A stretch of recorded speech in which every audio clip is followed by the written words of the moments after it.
A stranger who looked like me offered me a fortune, then disappeared after I did his dirty work. I thought he was a look-alike with a strange offer. I didn't know he was a doorway to a life I never lived, a crime I never committed, and a truth I would bleed to discover.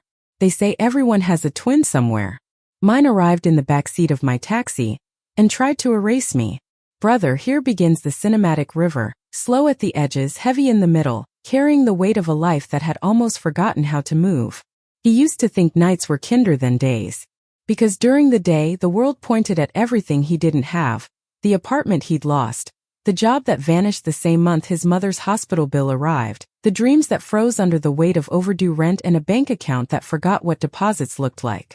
But at night, the city softened. People stopped pretending. And the streetlights, tired and crooked, looked like they were trying as hard as he was. His name was Armin Salas, 32. A taxi driver by necessity, a ghost by circumstance, and a man who slept in the backseat of his own car because the world doesn't wait for stories. It only waits for payments. On most nights, Armin parked beside the old brick warehouse on Lenox Avenue. It had a collapsed roof, a boarded-up window, and a metal fence bent inward like something hungry had taken a bite out of it. But it had one thing he needed: silence. Silence was easier to sleep in than shame. He kept a duffel bag in the trunk, one pair of jeans, a folded shirt, a razor that tugged more than it shaved, and a small framed photo of his mother before illness hollowed her out. She was smiling in it, holding his shoulders like she believed he'd grow into someone she could lean on. He kept the picture face down now, not out of lean on. He kept the picture face down now, not out of disrespect, but because the eyes in the frame kept asking questions he didn't know how to answer. Tonight, the rain came down in long, tired sheets. The kind of rain that empties the streets and fills the heart with a weight people pretend not to feel. Armin leaned back in the driver's seat, jacket zipped to his chin, breath fogging the windshield. His stomach growled, a long, hollow note.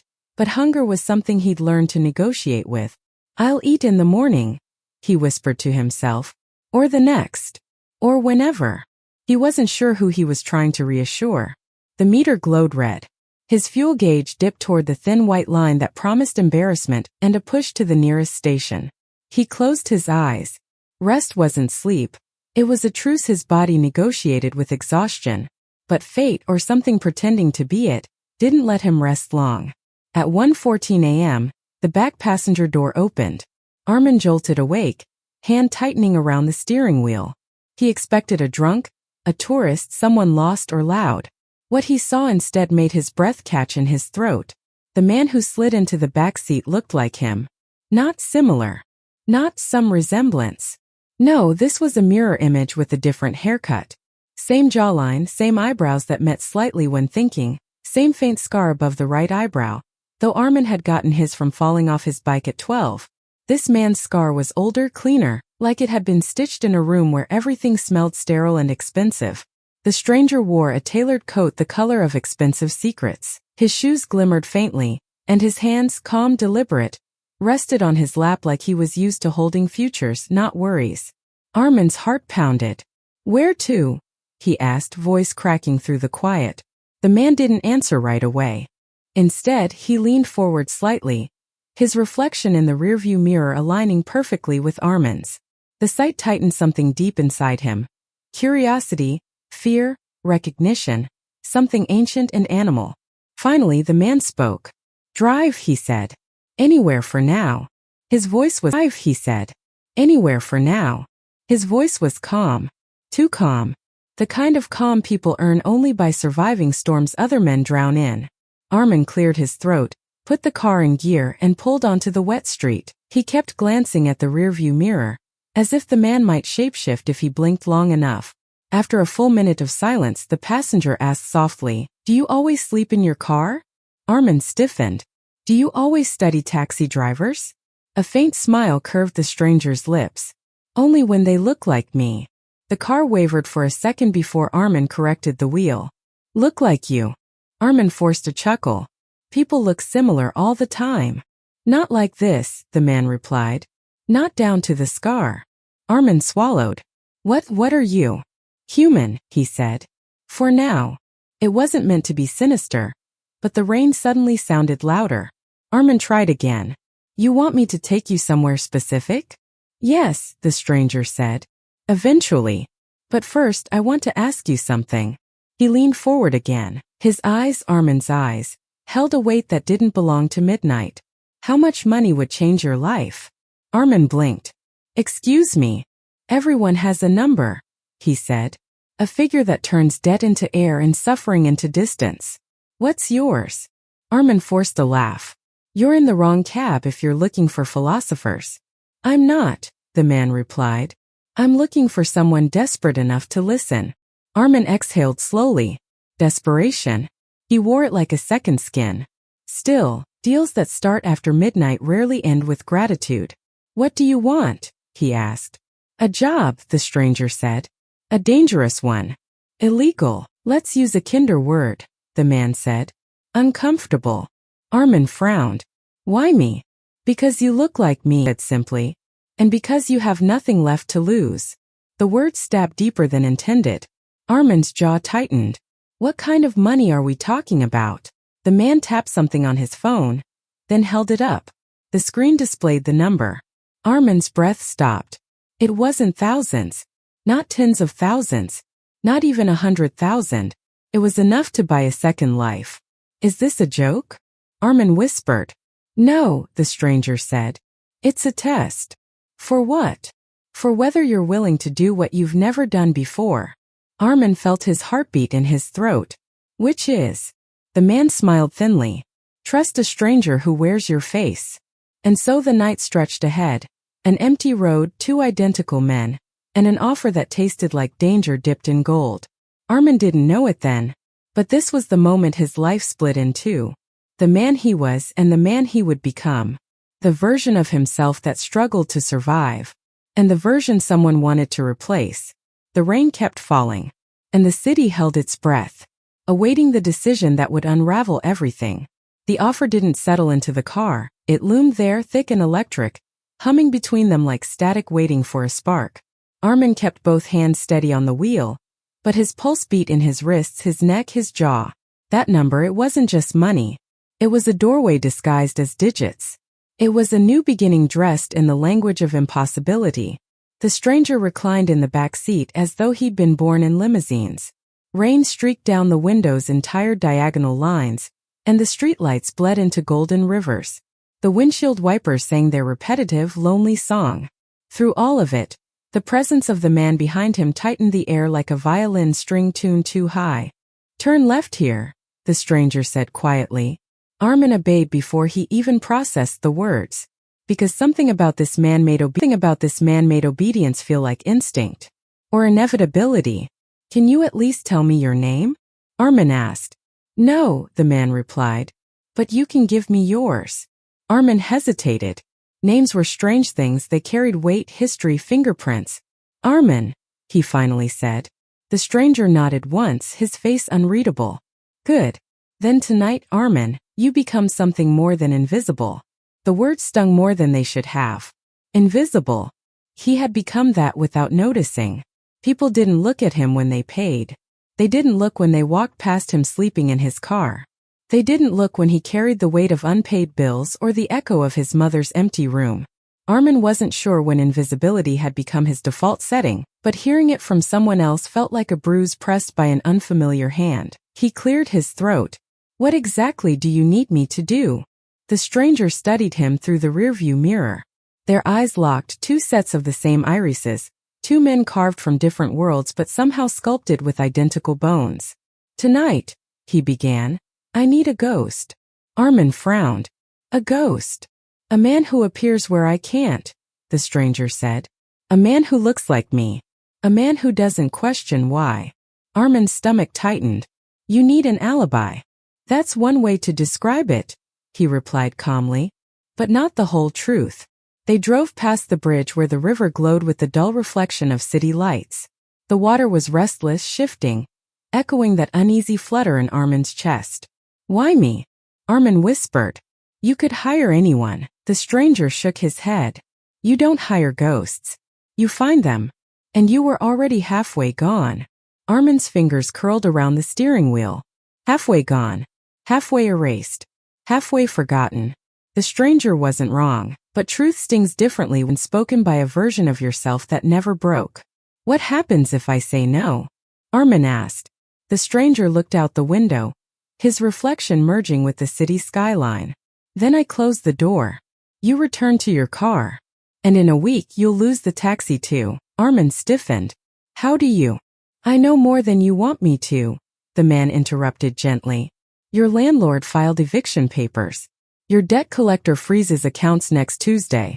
You have $17.62 to your name. Armin's throat dried. Who are you? Someone who knows desperation when he sees it. The stranger leaned forward, his face drifting into the shadowed half of the car. And someone offering you a way out. Armin felt the weight of the rain deepen. Thunder rumbled distantly, low and unsettled. Where are we going? Armin asked. A hotel, the stranger said. The Grand Meridian. Armin nearly slammed the brakes. That place? That's luxury, the man finished. Old money. High ceilings. Expensive silence. And you want me to just walk in? Armin glanced at him nervously. Not just walk in, the stranger said. Check in. Armin blinked. Check in? Under your name, the stranger nodded. Exactly. Armin's mouth went dry. Using someone else's identity at a hotel wasn't small trouble. It was the kind of trouble that submitted reports, not apologies. What are you planning to do? He asked quietly. What I always do, the stranger murmured. Stay out of sight. They drove in silence for a few minutes before Armin said, I can't be caught doing something illegal. You won't be, the man said calmly. You'll follow instructions. You'll stay visible. You'll let cameras see you. While he paused. I'll be elsewhere. Doing what? Armin asked again. He said simply. Something overdue. The Grand Meridian rose in the distance like an old king refusing to kneel to time. Its tall marble columns shimmered beneath the rain. Valets in perfect suits stood under large umbrellas that cost more than Armin's monthly income back when he had income. As they approached, the stranger sat forward, smoothing his coat. I have a room booked. Suite 704. Under my name. You want me to check in? Alone? Yes, the stranger said. And stay there until midnight. Armin hesitated. Why midnight? The man's eyes darkened, though his voice remained soft. Because at midnight the truth resets. Armin shivered though the car was warm. They slowed near the entrance. Valets straightened, umbrellas poised. The hotel's lights cascaded down its pristine facade like molten gold. Here, the stranger said, handing Armin a keycard inside a black envelope. Everything you need is inside. Instructions, timing, and a number to call if anything goes wrong. Armin's fingers brushed the envelope, feeling the weight inside. Paper. Plastic. Possibility. And the money? Armin asked cautiously. When the job is done, the stranger said. Not a minute before. Armin swallowed hard. So I just go inside, pretend to be you, and wait? Yes, he said. But remember something, Armin. The hotel's cameras must see you. Staff must interact with you. You must make yourself known. Armin frowned. Why? Why does it matter? The stranger leaned in until their faces were a breath apart, separated only by the cold rearview mirror. Because tonight, he said softly, you become my shadow.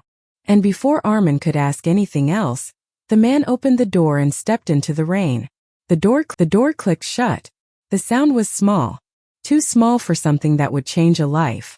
Armin sat there, engine idling, rain hissing on the pavement, heart beating against his ribs as though trying to warn him. The stranger walked away without turning back once, disappearing behind the marble pillars like a secret slipping into a cathedral.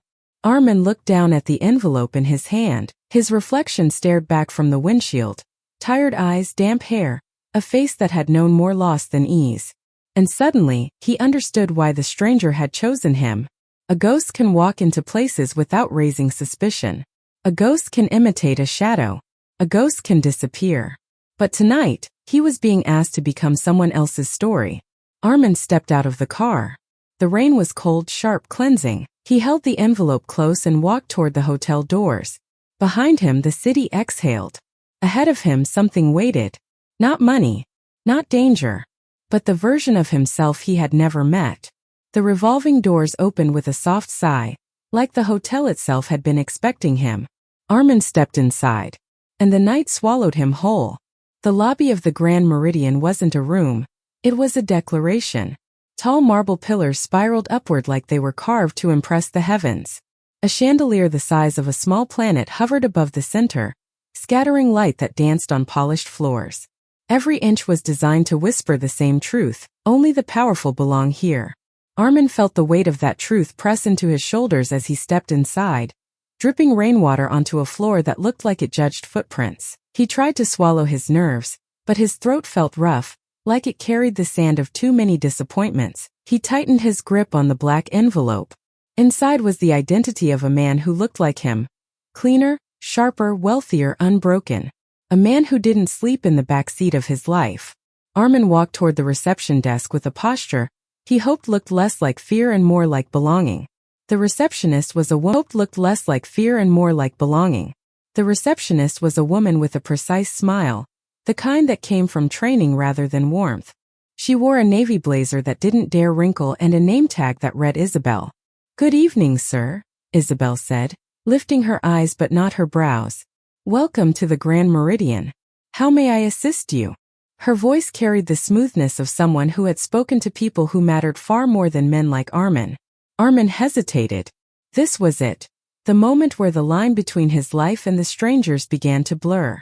I have a reservation," Armin said, trying to steady his voice. "Suite 704. Isabel typed with quick, practiced fingers. "Name, sir." Armin inhaled lightly. The stranger's name was printed inside the envelope. A name Armin didn't yet feel worthy to hold, much less speak. But he had no choice now. Aiden Cross. The receptionist paused.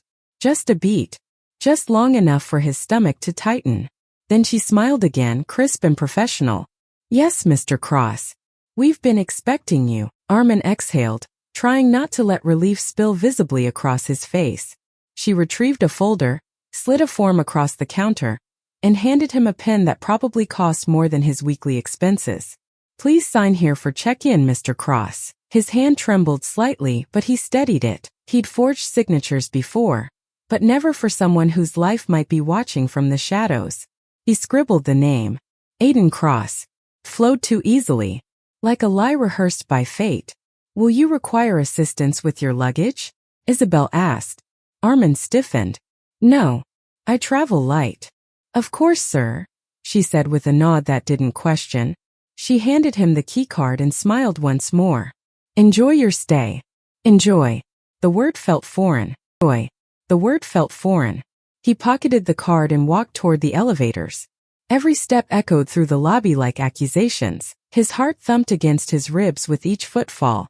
He didn't dare look around, afraid that someone might see through him, might shout his real name, might drag him back to the life he was momentarily pretending not to drown in. When he reached the elevator, he pressed the button with a shaky finger. The polished metal doors reflected his face, exhausted, unshaven, rain-soaked. But in the reflection, he also saw something else. The memory of the stranger's eyes. His eyes, looking back with a confidence he didn't own. The doors opened with a soft chime. He stepped in and the silence was thick enough to taste. As the elevator ascended, Armin removed the envelope from his pocket and opened it. Inside, a printed itinerary, keycard, a burner phone, a photograph, and a handwritten note. He unfolded the note first. "Do not leave the suite until midnight. Do not answer the door. Do not call anyone except the number saved in the phone. You are me. Be seen." Armin swallowed. The itinerary listed times and movements. Walk to the bar at 8:15. Nod to the doorman at 8:30. Ride the elevator twice at 8:45 and 9 o'clock. Order room service at 9:30. Stand on the balcony at 10 o'clock. It was a map.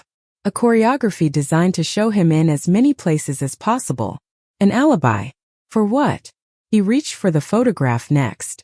It showed a briefcase. Black. Hardshell. Unmarked. Sitting on a marble floor beside a pair of polished shoes. The elevator chimed and opened onto the 7th floor. Armin stepped out into a hallway that smelled of citrus and money. Each door was polished, each sconce meticulously placed. Suite 704 stood at the end of the corridor like it was waiting for him. He slid the keycard in. A green light blinked. The door clicked open.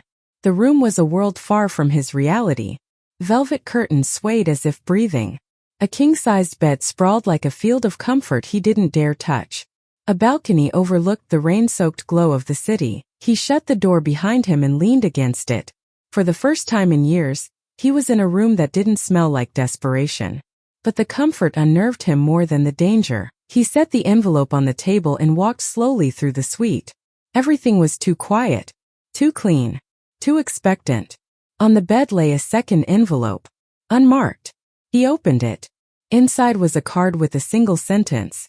If anything goes wrong, tell them you were here. Tell them you're Aiden Cross. And pray they believe you. Armin's hand shook. Pray, he whispered. A knock jolted him out of his thoughts. 3 soft taps. Polite taps. The kind of taps that belonged to someone who didn't need to knock loudly to be heard. Armin froze. He wasn't supposed to answer the door. His heart pounded in his ears. Another knock. Then a man's voice. Mr. Cross? Room service. Armin blinked. He hadn't ordered room service yet. His itinerary had that scheduled nearly an hour from now. He stepped closer to the door, careful, quiet. Through the peephole, he saw a man in a uniform holding a silver tray. Perfect posture. Neutral expression. Something was wrong. Armin whispered through the door. Come back later. The man didn't leave. Mr. Cross, he said calmly. It's urgent. Armin stepped back. Urgent? Room service was never urgent. He reached for the burner phone, heart hammering, fingers clumsy. The screen lit up as he pressed the single number saved inside. It rang once, twice, 3 times. Then the stranger's voice answered, low and steady. Tell me exactly what's happening. A man is at the door, Armin whispered. Says he's room service. Silence. Then the stranger spoke, voice razor sharp. Don't open the door, Armin. The man outside tapped the tray, the subtle metallic echo filling the hallway. Mr. Cross, he said again. Your order. Armin backed away from the door, pulse racing. What do I do? He whispered into the phone. Stay silent, the stranger said. Do not. A loud thud hit the door. Armin flinched. The man outside dropped the polite act. Open the door, he growled. Armin's breath came fast and shallow. Who is he? What's happening? The stranger's voice lowered into something dark and cold. Armin, I need you to listen very carefully. Armin pressed the phone hard against his ear. Whatever happens, the stranger said, don't let him see your face. Armin froze. What? Why? The stranger spoke slowly, as if choosing every word with surgical precision. Because if he sees your face, he'll realize I've already broken the rules. Armin's skin crawled. What rules? The stranger inhaled, sound sharp through the speaker. The rules of men who never forgive betrayal. Another heavy thud hit the door. Armin, the voice cut through the fear. You have minutes before everything changes. You need to act. How? Armin whispered, voice trembling. Become me, the stranger said. Or you die as you. The line cut. The room spun. Armin stared at the door as the handle jiggled. This wasn't a job anymore. This wasn't an alibi. This was a trap. A deep, calculated trap that he'd stepped into with eyes closed and hope wide open. And now, someone on the other side of that door wasn't here for room service. They were here for Aiden Cross. Or worse, for anyone wearing his face. And tonight, that someone was Armin. The handle stopped rattling, but the silence afterward was worse than the noise. It filled the suite like an unseen presence, thick and predatory, pressing against Armin's lungs until every breath felt borrowed. He stood frozen in the center of the room, one hand gripping the burner phone, the other trembling at his side. His mind raced. If he wasn't supposed to open the door, if the man outside wasn't room service, if the stranger, Aiden Cross, had lied about the danger being mild, then Armin wasn't just impersonating someone. He was impersonating someone hunted. A sharp click broke the silence. Someone was tampering with the lock. Armin snapped into motion, his body acting faster than his fear. He killed the lights, flattening the suite into shadow.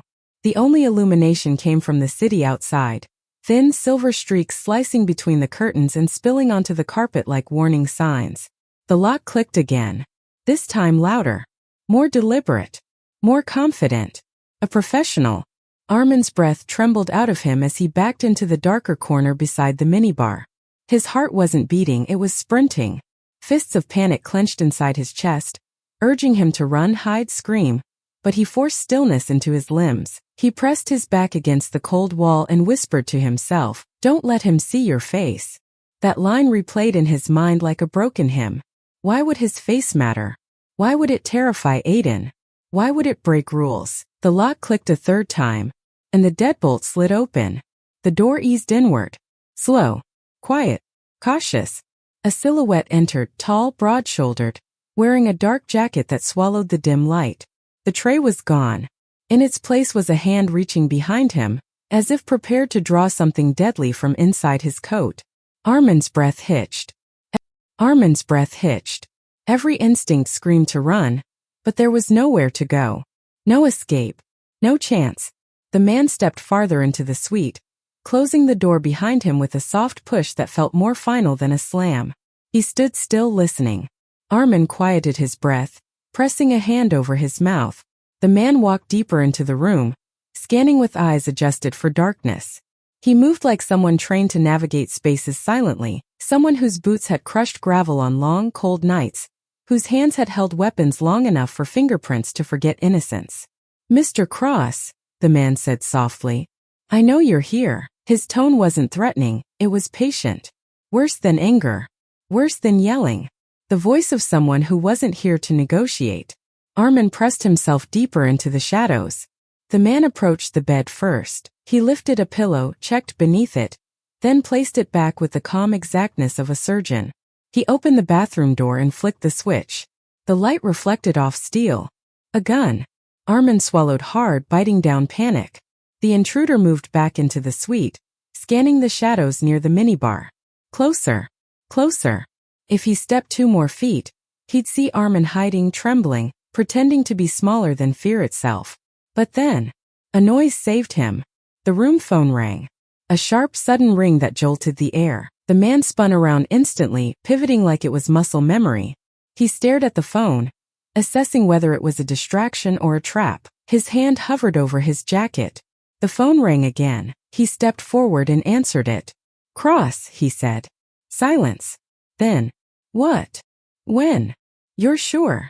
The man inhaled sharply, a frustration that sounded like disbelief. "Understood," he muttered. "I'll confirm." He hung up, jaw tight. He moved fast this time, storming to the window and pulling the curtain aside. He scanned the streets below, eyes narrowing. Then he turned and walked with purpose toward the door. He didn't check the dark corner again. A final glance at the suite, calculating, suspicious. And then he stepped out, shutting the door behind him. Armin didn't breathe for 10 whole seconds. Then, he stumbled to the bed and collapsed onto it, palms against his face, heart pounding in his ears. When his breath finally broke free, it came out in a jagged, painful exhale. "I can't do this," he whispered to the empty room. This wasn't part of the deal. But he couldn't leave. Not without money. Not with danger outside the door. Not when he didn't know what he'd already been dragged into. He looked at the burner phone in his hand. His thumb hovered over the call button. Should he ring the stranger back? Demand answers? Scream for them? But then, it buzzed. A message appeared. "Stay where you are. He won't return. You have 1 hour left. Follow the itinerary." Armin's jaw clenched. 1 hour, he whispered. "I nearly died. And you want me to follow a schedule?" The second message came instantly. "This is bigger than you understand." Armin's throat tightened. "Then make me understand." But the stranger didn't reply. Armin threw the phone onto the bed and paced the room. His reflection in the darkened window watched him, jittery, frightened, unfamiliar. He didn't recognize the person panicking in the glass. He looked more like the stranger than himself now. He closed his eyes, breathing deep, trying to steady the chaos inside his chest. He didn't have time to break down. If he fell apart now, he'd drown. And he'd drown alone. He forced his hands to stop shaking and picked up the itinerary. 8:45, ride the elevator. 9 o'clock, ride the elevator again. 9:30, order room service. Stand on the balcony. 10:20, light a cigarette. 10:30, take the elevator to the lobby. 10:45, walk through the corridor near the bar. 11 o'clock, return to the suite. Midnight, call the number. He stared at it, jaw clenching. This wasn't an alibi. This was visibility. Aiden needed cameras to capture Armin everywhere. Not to hide from something, but to prove he wasn't the one doing whatever Aiden was doing out there in the dark. But what? Armin felt the truth circling him like a vulture. This wasn't about pretending to be a stranger. This was about taking the fall for one. His chest tightened. He grabbed the photograph of the briefcase again, studying it under the dim light. Why photograph a briefcase? Why place it inside the envelope? Why instruct him to become a ghost shaped like a man he never met until tonight? Footsteps echoed in the hallway outside. Armin's heart lurched. He moved toward the peephole in 3 silent steps. 2 men. Dark suits. Communicating in hand signals. One of them holding a photograph. Armin's stomach dropped. The photograph was of the stranger. Of Aiden Cross. The men paused outside his door. One lifted the photo, tapping it twice. The other shook his head. They moved on. Armin backed away from the door, chest tight, mind racing. He wasn't supposed to open the door. He wasn't supposed to be seen. He wasn't supposed to leave. Because he wasn't Aiden Cross. And Aiden Cross wasn't just dangerous. He was hunted. Targeted. And Armin was caught between the bullets and the man they belonged to. He collapsed onto the chair, burying his face in his hands. "What have you done to me?" he whispered into the dim, trembling quiet. No answer. Only the rain tapping against the window. Steady, relentless, indifferent. He forced himself to stand, forced his body to move. 9 p.m. 9 p.m. Time to ride the elevator again. The itinerary demanded visibility. The shadows demanded caution. His life depended on balancing both without tipping into death. He slid the keycard into his pocket and opened the door. As he stepped into the hallway, he realized something. He wasn't playing Aiden Cross. He was playing bait. And the real danger had only just begun. By the time Armin reached the elevator, his nerves had sharpened into something cold and metallic. The hallway felt too long, too quiet, too expectant, as though the walls themselves were waiting to see if he'd run or follow the instructions stitched into the stranger's itinerary. He pressed the elevator button. The light glowed. A soft ding answered. Inside, the mirrored walls reflected a man he barely recognized. Dark circles under his eyes. Hair damp from rain and fear. Clothes clinging. Face pale, yet overshadowed by something the mirror exaggerated.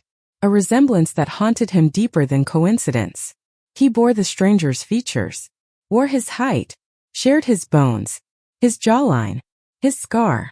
But Armin's eyes, those were the only difference. His carried fear.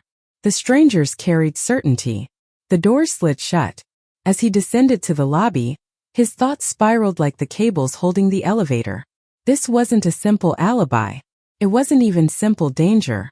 Every detail pointed to a deeper script, one where he wasn't chosen for convenience but for a long-buried purpose. He stepped out into the lobby, following the itinerary's demand for visibility. Guests lounged, laughed, sipped drinks under golden chandeliers. The world moved in polished fragments. Men in tailored suits, women in shimmering dresses, waiters flowing like rehearsed shadows. And yet, beneath the luxury, Armin sensed an undercurrent. Tension. Suspicion. Eyes that lingered 1 second too long. Suspicion. Eyes that lingered 1 second too long. A concierge glanced at him, expression flickering briefly into surprise, then recognition. She thought he was Aiden. He nodded politely, mimicking the stranger's calm, then crossed the lobby toward the bar corridor as instructed. His steps echoed with a confidence he didn't feel. Behind him, someone whispered, "Is that him?" Another voice. He said he wouldn't show his face tonight. Armin stiffened but kept walking. He felt watched, measured, evaluated against an image he didn't understand. When he reached the bar, he paused intentionally, letting cameras above the liquor shelves capture him. A bartender with slicked back hair approached. "Evening, Mr. Cross. Your usual." Armin blinked. "My usual?" The bartender smiled tightly. Whiskey. Neat. And a single ice cube on the side you never use. Armin forced a nod. Yes. That. Rough night? The bartender asked as he poured. You could say that, Armin murmured. Anything I should know? The man's tone lowered, professional curiosity mixed with something sharper. No, Armin said. Just long day. The bartender studied him a second too long, then set the drink down. Stay safe tonight, he said quietly. Not everyone here wishes you well. Armin's blood chilled. What do you mean? But the bartender moved away before he could ask more. Armin didn't touch the drink. Instead, he followed the next itinerary cue, walking toward the elevators again. He pressed the button, stepped inside, and let the doors close around him. He could feel the walls closing in with them. When he reached the 7th floor again, he stepped out, only to freeze. A maid was standing directly in front of his suite. But she wasn't cleaning. She wasn't holding linens. She wasn't even pretending to work. She was watching the door. And when she turned, Armin's breath stopped. Because the look she gave him wasn't polite or surprised. It was knowing. As if she recognized him. Not as Armin. As Aiden. She whispered something under her breath, words he couldn't catch, and stepped quickly down the hall, disappearing around the corner. Armin rushed into his suite, locking the door behind him. His entire body shook. He grabbed the burner phone and tried calling the stranger. Voicemail. Twice. 3 times. His fear curdled into frustration. He needed answers now. He paced the room, the itinerary heavy in his hand. 10 p.m. Stand on the balcony. 10:20 p.m. Light a cigarette. 10:30 p.m. Take elevator to lobby again. 10:45 p.m. Walk the corridor. 11 p.m. Return. Midnight. Call the number. He ran a hand through his hair, tugging slightly as panic clawed up his spine. What am I doing? He whispered. Why am I doing this? But as he looked around the suite, at the expensive furniture, the view, the envelope, the itinerary, something clicked painfully inside him. He wasn't doing this for curiosity. He wasn't doing it for thrills. He was doing it because he needed the money. Money to erase debt. Money to rebuild a life. Money to escape the weight of failure. Money to bury the guilt of letting his mother down when she needed him most. He went to the balcony. Rain misted the air, drifting like ghost breath across the glass railing. City lights trembled in puddles far below, shimmering like broken promises. From this height, the world looked calmer, but Armin felt smaller. He stepped forward, letting the cameras at the corner of the balcony see him. He lifted the cigarette the stranger left on the table. He didn't smoke, but Aiden Cross did. He flicked the lighter, the flame on his face, and for a moment, he startled himself. The face in the glass wasn't Armin's. It was Aiden's. Same angles, same shadow play, same haunted calm. Lightning tore across the sky, illuminating the city. And at that exact moment, a black SUV screeched to a stop in the street below. Men jumped out. Dark clothes, fast movements, purpose in their steps. They weren't guests. Armin's breath faltered. They looked up. At him. One of the men raised something, binoculars or worse, a scope. Armin staggered back into the suite, heart pounding, pulse racing so violently it hurt. He dropped the cigarette. The flame died on the wet floor. He slammed the balcony door shut, locked it, and backed away, chest tightening. This wasn't an alibi. This wasn't a coincidence. This was an execution plan. And he was standing in the crosshairs of men searching for Aiden Cross. But Aiden Cross wasn't here. Armin was. He paced the room, panic rising until it nearly suffocated him. Then, a loud thud echoed through the walls. Armin froze. It came from somewhere deeper in the suite. Not the hallway. Not the balcony. Inside. Another thud. Then, a voice. Soft. Cool. Unbothered. Armin. He turned. A silhouette stood near the far wall. Tall. Calm. As if he never left. Aiden Cross. But something was wrong. His coat was gone. His sleeves rolled. His hair damp. Not from rain but from sweat. He had been running. From what? Armin backed away instinctively. Aiden stepped closer, eyes dark, expression unreadable. You did well, he said. Better than I thought. Armin shook his head, voice trembling. You lied to me. You put me in danger. That's how truth begins, Aiden replied. In danger? What is this? What do they want? Why do they think I'm you? Aiden didn't flinch. Because tonight, he said quietly, they're not supposed to know the difference. Armin's breath caught. What difference? He whispered. Aiden smirked faintly. The difference between the man who owes them something and the man who can pay for it. Armin's stomach twisted. Owe them what? Aiden stepped forward until they were inches apart, two mirrors confronting each other under the dim light. My life, Aiden said softly. And now your part in it begins. Armin stumbled back, voice cracking. No, this wasn't the deal. Deals change, Aiden said, lifting the burner phone to reveal something Armin hadn't noticed before. A second phone. Identical, but blood smeared across the screen. Aiden dropped the bloody phone onto the table. Armin's heart sank. What did you do? He breathed. Aiden looked out the window, watching the SUV far below.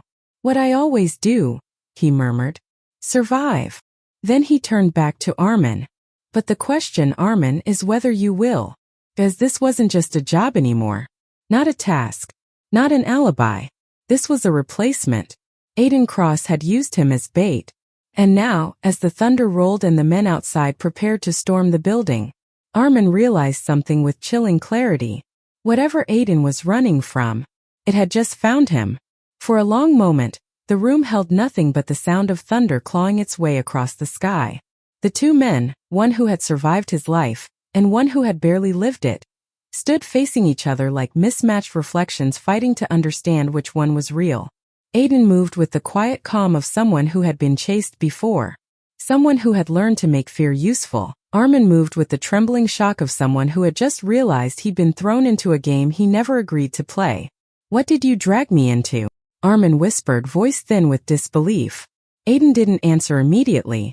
He walked to the minibar, opened a small bottle of water and took a slow sip. His casual posture made Armin's blood boil. You used me, Armin said. You used my face.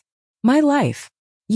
I saved you, Aiden interrupted gently, wiping his mouth with the back of his hand.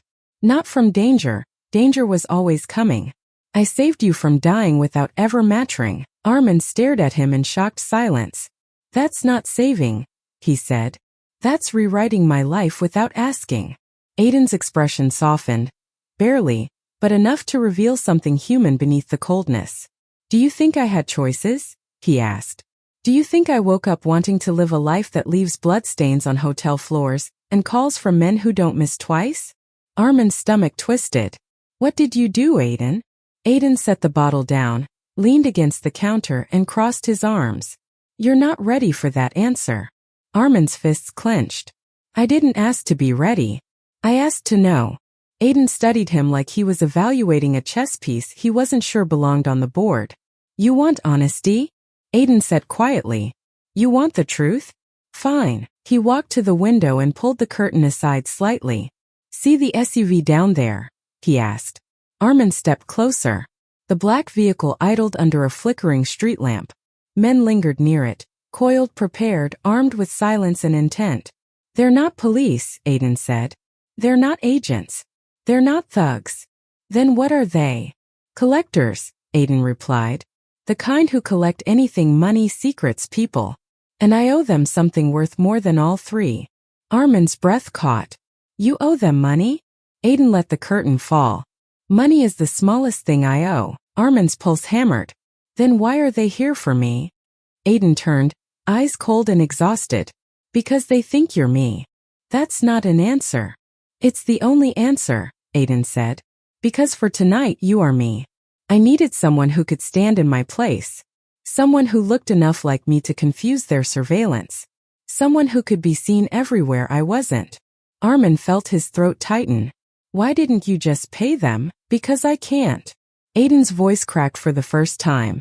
Not anymore. What did you take from them? Armin pressed. What did you steal? What did you do? Aiden hesitated. And that hesitation was worse than any answer. Armin stepped back, dread turning into truth. They want you dead, don't they? Aiden didn't deny it. Great. Armin whispered, panic rising again.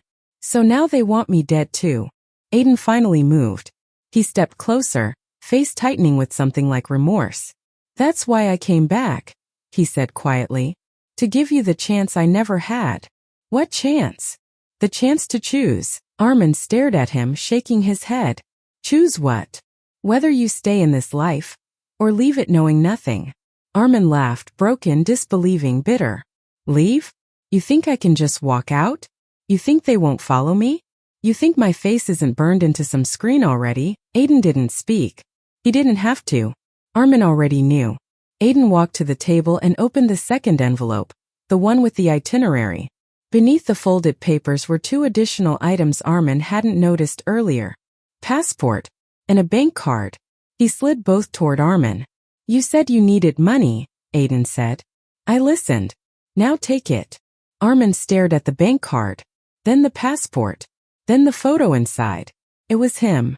But the name wasn't Armin. It was Aiden Cross. You want me to leave, as you?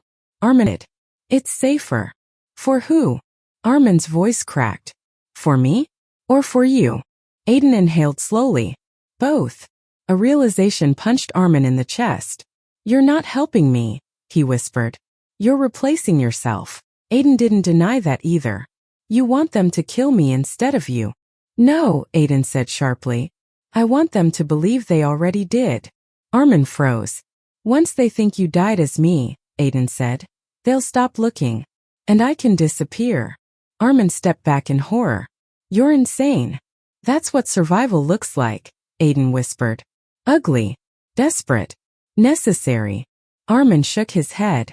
You want me dead. No, Aiden repeated. I want them to see the death they expect. You don't have to die. You just have to vanish long enough for them to move on. Armin slammed his hands on the table. And what if they kill me before I get the chance to vanish? Aiden's face twisted with a flash of something dark and buried. Regret or guilt or the rotten seed of something worse. Then, Aiden said softly, they get what they came for. A tremor of anger ripped through Armin. You're using me twice, he said. First as your double, then as your corpse. Aiden exhaled. The air in the room thickened. You're right, he said, voice low. I am using you. Armin stared, stunned by the bluntness. But, Aiden continued, I'm also offering you more than anyone ever has. What could you possibly offer me? Armin demanded. A future, Aiden said simply. A future built on a lie. Armin shot back. All futures are lies until you live them. Stop talking like that makes you noble, Armin snapped. Aiden stepped closer. I know what it's like to live in your car, he said. I know what it's like to lose everything. I know what it's like to watch someone you loved froze. How do you? Aiden looked at the floor, jaw tightening. I wasn't lying when I said I knew more about you than you wanted me to. Armin's voice dropped. Why? Why do you know anything about my mother? Aiden looked up, eyes softer now, pained. Because she wasn't the only one dying in that hospital. The words slid into the room like a blade. Armin felt his knees weaken. What are you saying? Aiden reached into his coat and pulled out a folded document. He set it on the table. Before you decide whether to stay or run, he said quietly, you need to understand the truth. Armin picked up the paper. It was a birth record. 2 infants. Same hospital. Same date. Same mother. One name was scratched out. The surviving infant's name was Armin. The second name, the one that was crossed out and replaced, was Aiden. Armin's breath shattered. He looked up, vision blurry. You're not my look-alike, he whispered. You're my. Aiden nodded once. Twin, he said softly. The one who was supposed to die. Armin's knees buckled, and he grabbed the edge of the table. Why didn't anyone tell me? Because I was taken, Aiden said, voice trembling with old pain. Stolen. Raised by a man who shaped me into something useful. Something expendable. Something dangerous. He swallowed hard. When I found you years later, you didn't need to know. Not when your life was still untouched by mine. Armin shook his head slowly. Untouched? You just touched it with a bomb. No, Aiden said. I came to protect you. Even tonight. Even in all this. Protect me. Armin barked a bitter laugh. You dragged me into hell. I dragged you away from a bigger one, Aiden said quietly. Because if they ever discovered you existed, your face, your blood, they would have taken you first. Armin's breaths, Aiden nodded. But now, he added, you have the chance to choose your ending. Something I never got. Armin stared at him, fury and grief knotting inside his chest until he couldn't tell where one ended and the other began. What choice? Armin whispered. Aiden stepped closer. You can leave tonight, he said. Take the money. Take the name. Start a life far from this. He hesitated. Or you can stay. Help me finish what I started. And make them pay for everything they've done to both of us. Armin stared. Through the fear. Through the anger. Through the bruised shock of discovering a truth buried since birth. He stared into the face that mirrored his own. His twin. A man broken in ways Armin had never imagined. A man shaped into something deadly. A man standing at the crossroads of their shared past. Aiden reached out his hand. Two of us can finish this, he said softly. But only if you decide who you want to be. Armin stared at the hand, the face, at the truth, at the new future trembling beneath the weight of betrayal and blood. He did not take Aiden's hand. Not yet. But he didn't step away either. Because some truths don't break you. They awaken you. And for the first time in his life, Armin wasn't invisible. He was seen. He was wanted. He was chosen. By blood. By danger. By fate. And the night was not done shaping him. Not yet. For a long moment the suite stood still, two brothers, born together yet carved by different worlds, staring across a chasm of years and choices. Rain streaked the windows like fingerprints of fate, blurring the city lights beyond. The air felt heavy, pregnant with the slow, grinding shift of realities realigning themselves. Armin stepped back from the table, the birth record still trembling in his hand. His voice cracked open the silence. You should have told me. Aiden didn't flinch. You weren't ready. How could you know that? Because I wasn't ready either. Armin felt the truth of that. Raw, bruised, trembling beneath Aiden's composure like an old wound trying to stay closed. But before Armin could speak, a distant thud vibrated through the floorboards. Aiden's posture snapped rigid. They're inside the building, he murmured. Armin froze. How do you know? Aiden pointed upward toward the vent. A faint metallic rattle trembled through it. Too systematic, too coordinated to be a coincidence. They're checking floors, Aiden said. Dividing teams. Sweeping hallways. They'll get here by 11 o'clock. Armin felt ice slip through his spine. We still have almost an hour. Aiden shook his head. They'll skip floors. That's what they do when they're eager. Eager for what? Armin whispered. Me, Aiden replied. A cold shiver ran through Armin's blood. Aiden moved quickly now, his calmness tightening into precision. We need to decide. Stay invisible or fight back. But we can't stand still. Armin let out a shaky breath. The hotel suite suddenly felt smaller, the walls closer, the ceiling lower. You said I have a choice, Armin said, trying to steady his voice.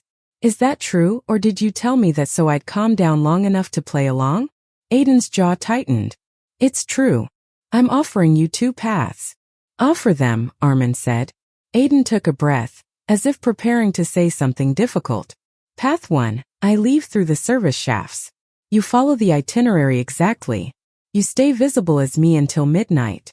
They trace every camera, every timestamp, every staff member's recollection. He gestured to the birth record. Then you leave with the passport and the money disappear under my name, and they build a case around the cameras showing me alive. And you? Armin asked. Aiden hesitated. I won't exist anymore. Armin's throat tightened. They'll kill you. No, Aiden whispered. They'll think they missed their chance. And they'll move on. Armin shook his head. And I take your life? Your identity? No, Aiden said. You take a new life. One I never deserved. Armin swallowed hard. And the second path? Aiden looked at him for a long moment. Path 2, he said softly. We finish this together. Armin felt something shift inside him. Finish what? He asked. The debt, Aiden said. The contract. The betrayal. What did you betray? Armin demanded. Aiden's voice dropped until it was almost a whisper. The man who stole me. Silence cut the room in half. Armin blinked. The words settled into him slowly, like poison being absorbed through the skin. You knew him, Armin whispered. The man who raised you. Aiden nodded once. He used me, molded me, pushed me into a world built on secrets and violence. And when I tried to walk away, his voice fractured. He sold me to them. Armin's breath stilled. He. Armin whispered. Who is he? Aiden looked away, guilt darkening his expression. Not tonight. I can't tell you yet. Why not? Because once you know his name, Aiden murmured, you'll never escape this world again. Armin felt a chill crawl under his skin. The idea that a single name could chain him to a future he didn't want was terrifying. And if we take this second path? Armin asked slowly. Aiden met his eyes. Then we go after him, Aiden said. Together. Armin stared. That sounds like suicide. It's revenge, Aiden replied. And freedom.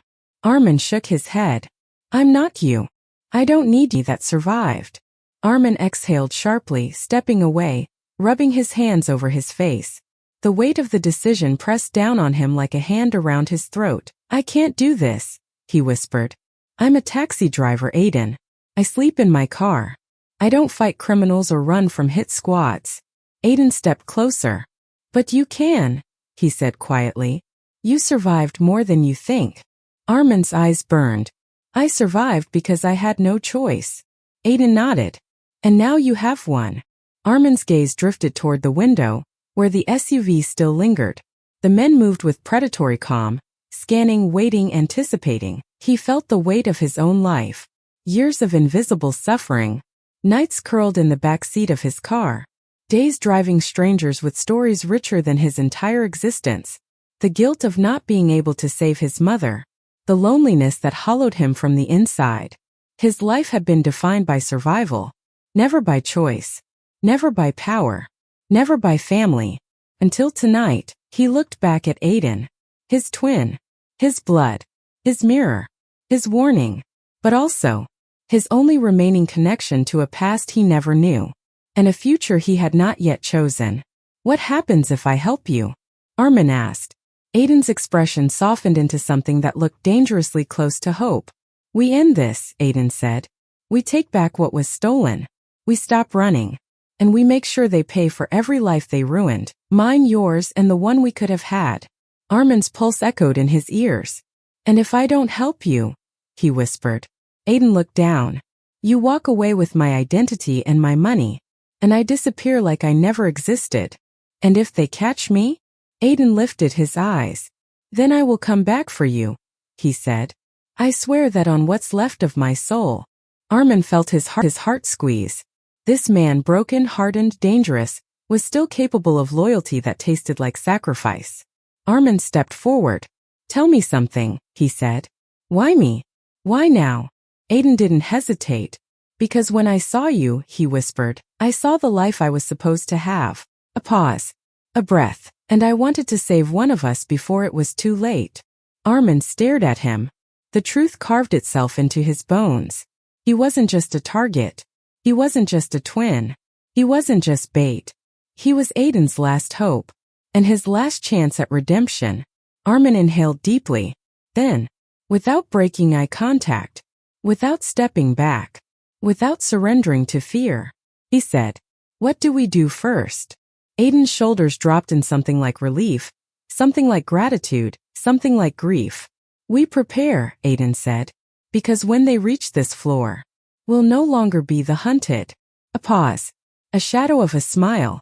We'll become the threat. The decision hung in the air like a fuse finally lit. Something inside Armin shifted.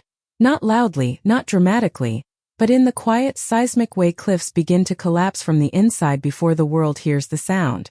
Fear didn't disappear. It rearranged itself into something sharper, something with edges he had never worn before. Aiden studied him for a beat, as if confirming the choice wasn't a fluke of adrenaline. Then he nodded. Good, he said softly. Then we do this my way first, and yours second. Armin didn't fully understand what that meant, but he understood the urgency. The vent rattled again, longer, more coordinated. They were getting closer. Aiden moved quickly, pulling open drawers, shifting furniture, revealing compartments Armin hadn't noticed, because a man like Aiden always knew how rooms were built. Always knew what was meant to be hidden and what could be weaponized. First rule, Aiden said, tossing Armin a pair of gloves. No fingerprints. Not yours, not mine. Armin slipped them on. They felt foreign, like someone else's hand squeezing around his own.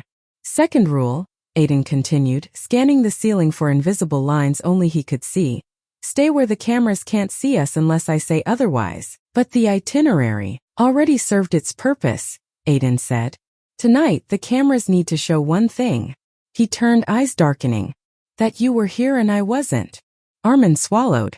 And now we give them reason to believe they missed me again. Aiden pointed toward the bathroom. Find the vent above the shower. Unscrew it.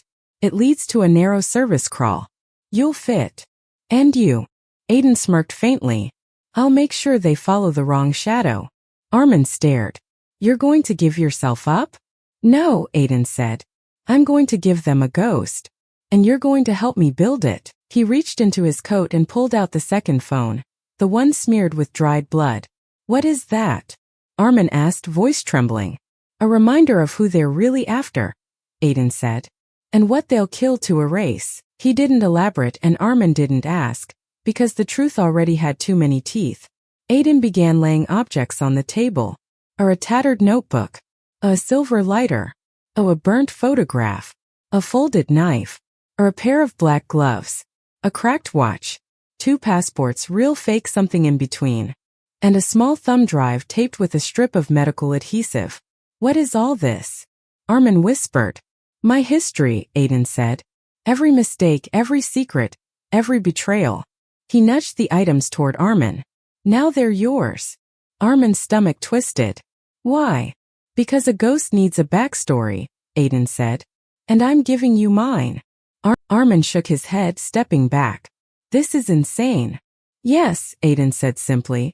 But the kind of insane that keeps us alive. The vent rattled again, closer now. Aiden moved to the balcony and cracked the door open by a single inch. The night air rushed in, damp and cold. They'll check the hallway first, Aiden said. Then the vents. Then the balcony. Finally the room. He turned to Armin. We only need to survive the first 3. Armin's pulse hammered. What's the plan? We mislead them, Aiden said. We let them believe they found what they came for. Not you, not me, but something that convinces them the hunt is over. He slipped the cracked watch into Armin's palm. This, Aiden whispered, belonged to the man who raised me. Armin froze. The weight of that sentence hit like a blow to the ribs. What does it mean? He asked. Aiden's jaw tightened. It means he's dead. Armin stepped back. You killed him. Aiden didn't answer with words. His silence was enough. But why hide it? Armin demanded. Because the world he built wasn't just violent, it was organized, Aiden said. And when he vanished, his empire fell into the hands of men who think in blood and silence. Men who believe I know where everything he stole is hidden. And you don't. Aiden let out a humorless laugh. Of course I do. Armin tensed. And they want it. They want me, Aiden corrected. Alive long enough to give answers, dead enough to stay quiet afterward.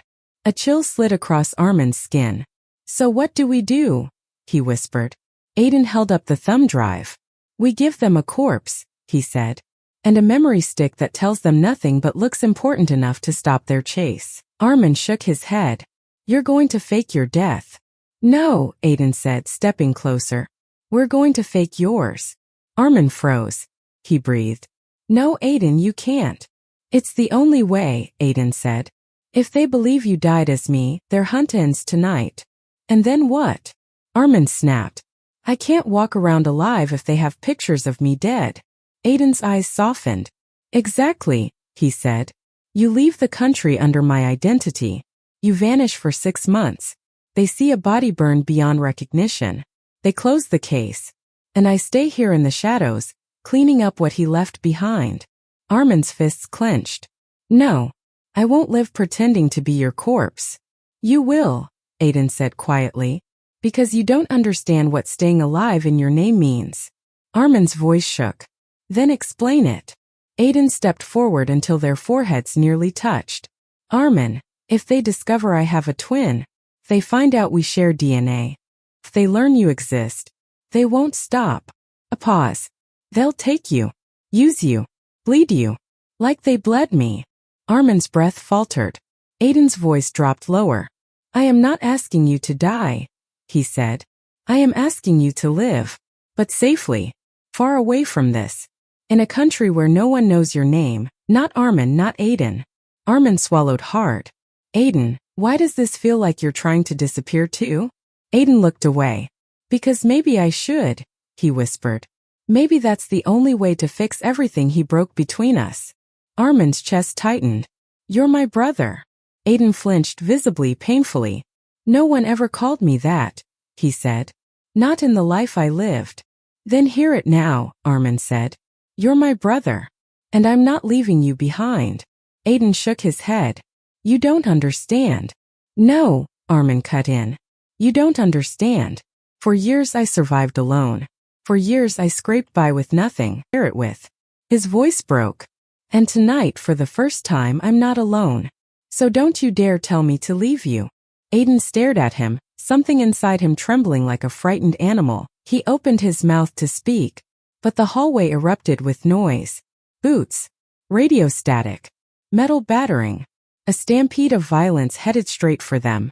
Aiden's face hardened instantly. They're here. He grabbed the burnt photograph and shoved it into Armin's pocket. He tossed the fake passports into the tub and turned the faucet on. He slid the bloodied phone under the bed. He shoved the cracked watch into the air vent. Every move was a choreography, a script of deception, left behind, for the hunters.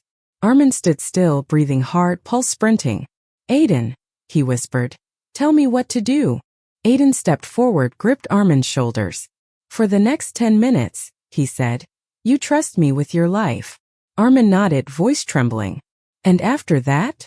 Aiden smiled softly, sadly, like a man carrying 2 decades of ghosts on his back. After that, he said, they'll either be dead, or we will. The hallway outside Suite 704 erupted into chaos, boots pounding the carpet, men shouting coded signals, radios crackling with clipped, ruthless urgency. The air inside the room thickened. Every second felt like a wire pulled tighter, ready to snap. Aiden's grip tightened on Armin's shoulders. Listen, he whispered. The next few minutes decide everything. Armin swallowed hard. Tell me what to do. Aiden turned toward the balcony and pulled it open just enough for a breath of icy night air to slip in. Rain whispered across the glass like a warning. You're not jumping, Aiden said. But they need to think someone did. He dragged one of the pillows to the railing, weighed it down with the silver tray from earlier, then angled it so that if someone saw from afar, it could look like a body slumped. Next, he tossed the lighter over the edge. It disappeared into the night, swallowed by the hum of the rain. That's the signal, he said. They'll think you panicked and jumped. Armin stared at him. And you? Aiden's jaw tightened. I take the crawl space. They won't look for me there. They'll be too busy rushing to the ground floor. Armin grabbed his arm. We go together. Aiden shook his head. The vent is too narrow for two. If I go, I live. If we both try, we get stuck and die in a choke point. Armin felt his heart twist painfully. That's not a future. It is, Aiden said softly, if it means you get one. But before Armin could argue, a deep metallic crash hit the door. Once, twice, 3 times. They were ramming the lock. Aiden shoved a USB drive into Armin's hand. Put it in your shoe, he said. Not your pocket. They check pockets first. Armin obeyed, sliding it beneath his insole. Why? Armin asked. Because it's bait, Aiden said, eyes flicking to the door. They think this drive holds everything they're after. So when they find the aftermath of a jump, they'll search the ground for it, assuming it fell out of my pocket. The door buckled. Aiden pulled Armin into the bathroom, toward the vent above the shower. With terrifying efficiency, he tore off the grate and tossed it aside. In, he said. Armin hesitated. Aiden. Aiden grabbed both sides of Armin's face with gloved hands. You don't owe me, he whispered. You owe yourself. Live. For both of us. Armin's voice cracked. I won't lose you. Aiden's expression wavered, just for a second. A glimpse of the boy he once was. The boy he never got to remain. You won't, Aiden said. Either I survive, or I die making sure they never touch you. The door splintered. Aiden pushed him into the vent. The world shrank into narrow metal, cold against Armin's back. Aiden slipped the grate halfway back into place. Go, Aiden whispered. Straight then left. Third opening drops you near the laundry chute. Hide there until the lights go red. What lights? You'll know. Armin's breath trembled. Aiden paused. Then in the faintest voice Armin ever heard from him. Fragile, unarmored, real, he said. I should have been your brother sooner. Armin's eyes burned. You still can. Aiden smiled. A small broken thing. Then he whispered. Run. The vent snapped shut. Aiden was gone. The door burst open. Heavy boots thundered into the suite. Men barked orders. Furniture crashed. Mirrors shattered. Someone kicked open the bathroom door, ripping down the shower curtain. Armin crawled, every muscle shaking. The metal groaned beneath him, echoing his shallow breaths. He reached the bend, turned left, crawled faster. Sweat stung his eyes. His knees screamed. The vent rattled behind him. Someone must have hit the wall hard enough for vibrations to travel. He found the third opening. Dropped into darkness. He landed on bags of fresh linens, soft enough to break his fall. He scrambled backward, crouching behind a massive rolling cart. Footsteps thundered above. Men ran through the hallway. Someone shouted, We have a fall from the balcony. Ground team move. Check for impact now. Armin's breath caught. They believed it. A red flashing light blinked through the laundry chute tunnel. Aiden was right. This was his moment to escape. He pushed the laundry cart out softly, maneuvering it down the dim service hallway. The air smelled of detergent and urgency. Workers passed without noticing him. Everyone distracted. Hell. He rolled the cart until he hit the loading dock. Wind and rain rushed in. Chaos swarmed outside, security, hotel staff, people shouting into radios. Armin slipped behind a truck, moved along the shadows, then darted into an alley. He ran, until his legs went numb, until the hotel lights blurred behind him, until he couldn't hear the shouts anymore. He collapsed beneath a fire escape, rain breaking over him like the sky was trying to wash him clean. His breaths came shakily ragged. Aiden was either alive or dead. And Armin was free. Free to take the passport. Free to take the money. Free to live Aiden's life. Free to bury his own. He pulled the passport from his coat. Aiden Cross. His face. A different birth date. A different life. Then, the burner phone vibrated. Armin froze. The screen glowed with a single message. Keep running. Armin's throat tightened. His vision blurred. Aiden lived. Armin exhaled, soft and broken. He made his way toward the train station, hood up, feet leaving muddy imprints behind. He bought a ticket to anywhere. He boarded a train that didn't ask questions. As the city slipped away, Armin stared at the rain streaking across the window. For the first time in his life, he wasn't running from something. He was running toward something. A second chance. A brother. A truth worth surviving for. Somewhere in the shadows of the world, Aiden was moving too. Not alone now. Not anymore. And the men who hunted them both? They just lost the only advantage they ever had. Because now the brothers knew the rules of the game. And together, they would rewrite every one of them. A stranger who looked like me offered me a fortune, then disappeared after I did his dirty work. But I didn't lose myself that night. I found a brother I never knew. A truth I never asked for. And a future built not on survival but on choice. They hunted his shadow. They chased my face. But blood remembers. And now we walk the world in a different light.